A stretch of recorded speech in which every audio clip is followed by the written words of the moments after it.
को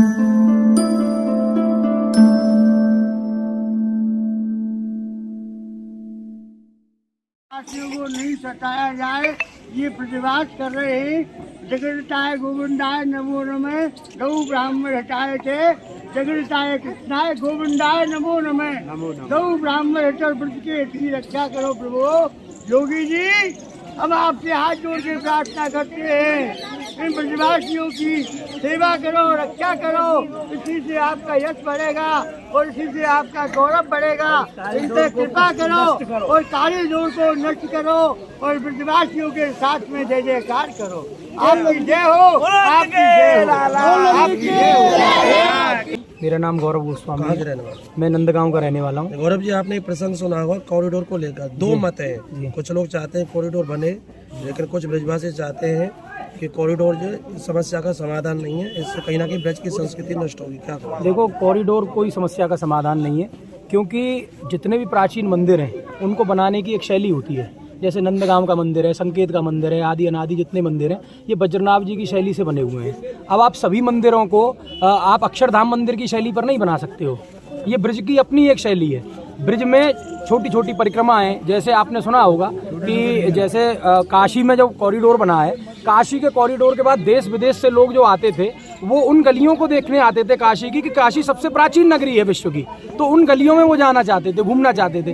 कॉरिडोर बनाए, सुविधा वो कर रहे हैं वहाँ पर, लेकिन इसकी कोई और वैकल्पिक व्यवस्था हो सकती है। मंदिर का प्रांगण बढ़ा करके, उसका गेट बढ़ा करके जितना कम क्षति हो उतनी कम क्षति पहुँचानी चाहिए। और एक चीज़ हमेशा शासक को ध्यान में रखनी चाहिए कि जो लोक विरोधी काम है वो कभी नहीं करना चाहिए।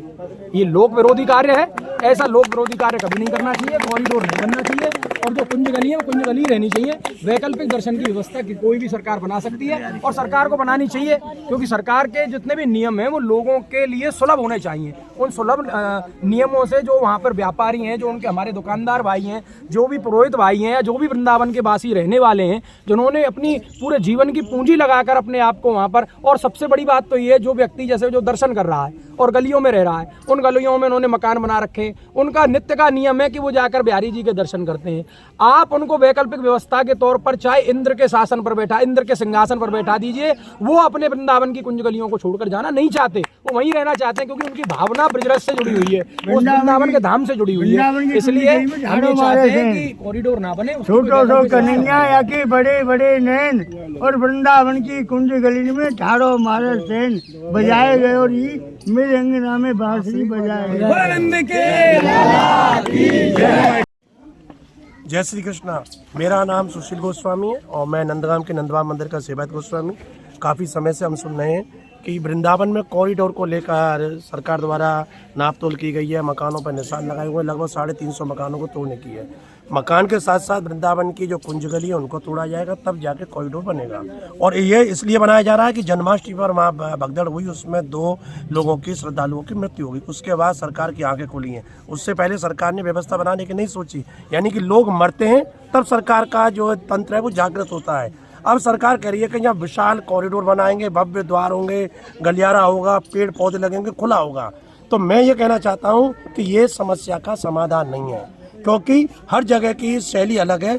अगर हम बात करें कि खुला जगह हो, तो वृंदावन में जो श्रद्धालु आते हैं उसमें 80% दिल्ली NCR का लोग आता है।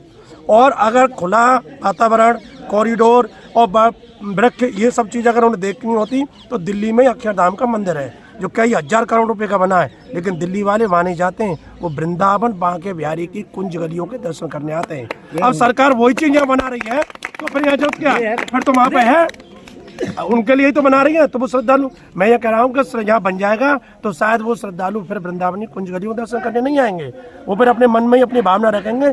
इसलिए सरकार को चाहिए कि भीड़ को नियंत्रण करने के लिए ऐसी व्यवस्था बनाए कि जो रास्तों में अतिक्रमण है उनको दूर करे, और वृंदावन के भीतर जो बिहारी जी मंदिर में जैसे पोस्ट ऑफिस है, दीपक घर है, उन सब को जोड़ के एक बड़ा हॉल बना दे, गेटों से निकास की और घुसने की व्यवस्था बढ़िया बनाए।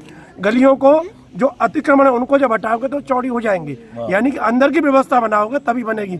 अब आप देखिए कि वैष्णो देवी है, वैष्णो देवी देवी माता आज भी उस छोटी सी गुफा में है और लाखों लोग दर्शन करने जाते हैं। तो वहाँ तो कॉरिडोर नहीं बना, वहाँ के सरकार ने शासन ने वहाँ व्यवस्था बनाई हुई है। तो यहाँ की सरकार और यहाँ के प्रशासन व्यवस्था तो बना नहीं रहा है, अपनी व्यवस्था के नाम पे इसको तोड़ फोड़ करके, और जिससे कि मैं तो ये कहूँगा कि भ्रष्टाचार हावी है। जब कई हजार करोड़ की योजना आएगी तो कई सौ करोड़ का उनको कमीशन मिलेगा, इसलिए वो इस बात पर जोर दे रहे हैं। और भक्त वैष्णव ब्रजवासी उनकी भावनाओं का दमन कर रहे हैं, और जबकि ठाकुर जी ब्रजवासियों का कष्ट नहीं देख सकता, निश्चित ही फिर इसका दंड उन्हें भोगना पड़ेगा, प्रत्यक्ष रूप से ना हो अप्रत्यक्ष रूप से हो। तो जब जब ब्रजवासियों पर कोई संकट आया है तो ठाकुर जी ने संकट देने वाले को दंड दिया है। तो ये अधिकारी हो या कोई ऐसा प्रशासक हो, ये जो कर रहे हैं इस बात को सोचें, ये आध्यात्मिक दृष्टि से वो पाप कर रहे हैं। नंद के लाला की जय, महाराज की जय। यहाँ वाकई बड़े बड़े नैन और वृंदावन की कुंज गलिन में ठाड़ो मारे सैन। जय हो। तो महाराज जी ये जो है क्या आप इस बात को स्वयं समझाएंगे योगी जी, और हम तो ये मीडिया के द्वारा आप सब यही पहुंचा रहे हैं कि कैसे भी इस कॉरिडोर का हटाएं। और अभी सुशील गोस्वामी जी ने बताया था कि विकल्प बहुत हैं,